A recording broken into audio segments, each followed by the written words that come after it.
national de promotion des logiciels libres et open source. Mais aujourd'hui, M. Sorgo, en plus de cette stratégie qui est adoptée, quels sont selon vous les freins majeurs? Les freins majeurs, parce que c'est vrai, il y a une stratégie au niveau national, mais on constate toujours quelques déficits, quelques manquements. Selon vous, quels sont les freins majeurs à l'adoption généralisée des logiciels libres au Burkina Faso et comment peut-on justement surmonter ces freins?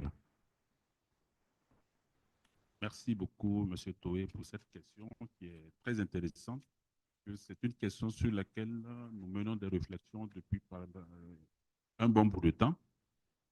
Mais disons qu'aujourd'hui, il y a une certaine adoption de logiciels libres qui est peut-être tacite, qui n'est pas perceptible à deux bouts de hein, la chaîne de valeur en matière digitale.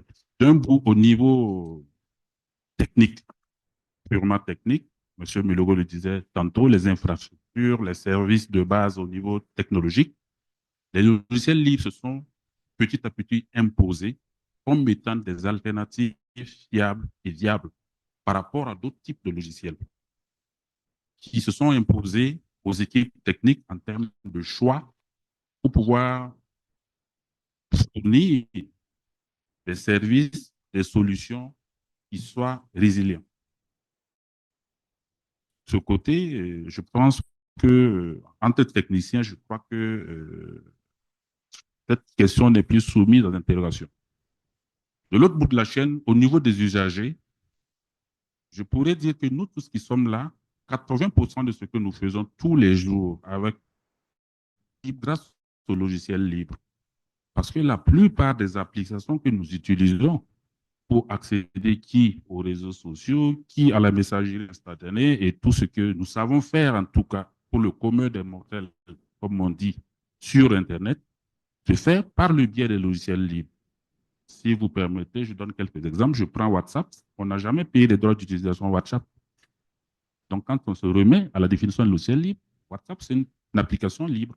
Tu arrives, tu l'installes sur ton smartphone, tu l'utilises. Il n'y a pas de droit d'utilisation, on ne doit pas aller payer une licence quelque part ou il n'y a pas un bail qu'on paye pour dire j'utilise WhatsApp de tel jour à tel jour, tout ça coûte tant de francs. Je prends le réseau social mondial qui est Facebook, c'est la même chose. Je crois que nous avons de façon tacite adopté les logiciels libres d'un bout à l'autre de la chaîne. Maintenant, la problématique, c'est au niveau des acteurs économiques, notamment les entreprises, les administrations. Est-ce que, par exemple, dans les administrations, les logiciels libres permettent de faire des activités tous les jours? C'est là où l'adoption tarde à prendre. Mais là-dessus, il y a pas mal de leviers sur lesquels on peut actionner. L'un des leviers, c'est la création de relations de confiance.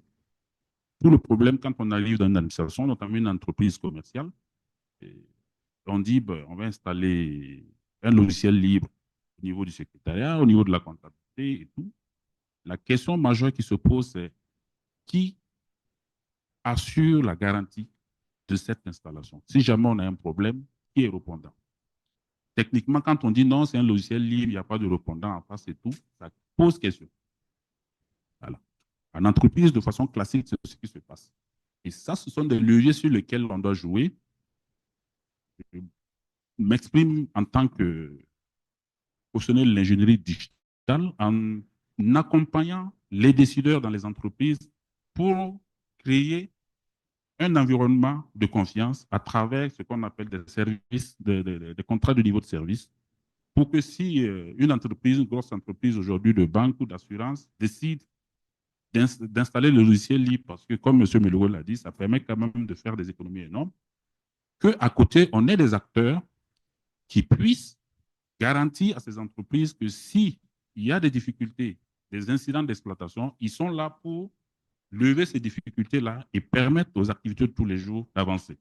La différence entre installer un logiciel libre et installer un logiciel propriétaire, c'est la licence d'exploitation et les garanties qui sont derrière. On n'a pas d'acteur derrière le logiciel libre pour chaque fois dire, ben, quand le traitement de texte de la secrétaire se plante, il y a quelqu'un qui va venir vous aider. D'autant plus que l'informaticien de la maison va dire, ben, écoutez, moi, je vais le chercher sur Internet, je l'installe et ça marche. Donc, si ça ne marche pas, qui est le premier répondant, qui est le responsable. Alors que quand je vais acheter un traitement de texte VENI, j'ai une licence d'exploitation, j'ai un contrat, j'ai un contrat de niveau de service qui est dans la licence d'exploitation. Quand ça ne va pas, j'ai un répondant chez qui je vais, même si dans la plupart des cas, on ne lève pas l'incident, tout le monde est tranquille parce que la question de responsabilité est gérée. Donc, et c'est à ce titre qu'il faut saluer avec beaucoup de, comme il se doit, si je puis le dire, la vision que notre notre personnalité du jour a eue. Déjà quand nous étions tout petits, des étudiants, il avait déjà mis en place une société de services qui était chargée d'accompagner les institutions qui voulaient embrasser les logiciels libres comme solution en créant ce répondant de garantie. C'était ZCP, Zongos Consulting and Producing. C'est vrai que, bon, dans l'élan, peut-être il n'y a pas eu, comme disait M. Melogo, des décisions stratégiques qui ont pu peut-être épouser cet élan, mais c'était un acte à saluer en son temps, parce que si d'autres acteurs avaient emprunté le même chemin qu'il avait tracé, aujourd'hui, on aurait eu à faire beaucoup en termes d'économie, en termes de réaffectation des ressources, parce qu'on avait adopté une approche d'utilisation du digital qui privilégiait le libre, donc pas de coût d'accès, et on aurait pu négocier les coûts de maintenance de façon plus raisonnable.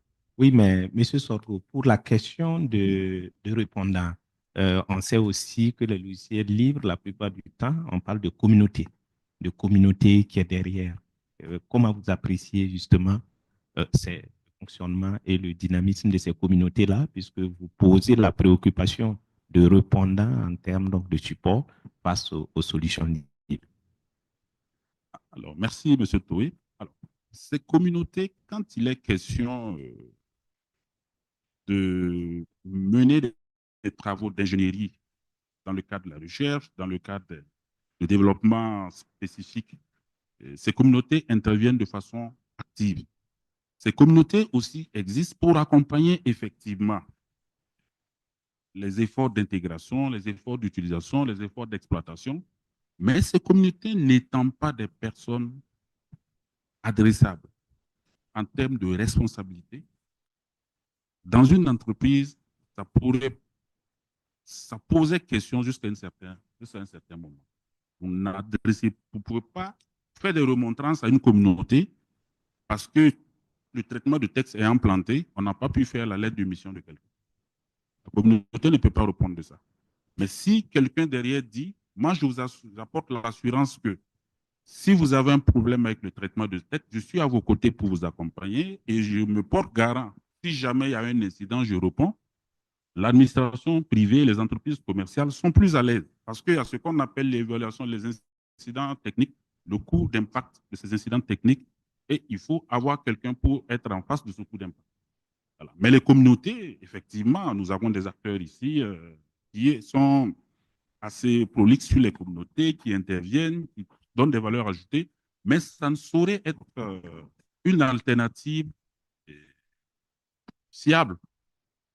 De vous à moi, techniciens du domaine, on sait que ces communautés sont fiables et tout, mais ça ne peut pas être un répondant fiable. Quand une administration, quand une entreprise achète une licence, en réalité, c'est la licence qu'elle regarde et ce qui est derrière le contrat de licence qu'elle regarde. Merci.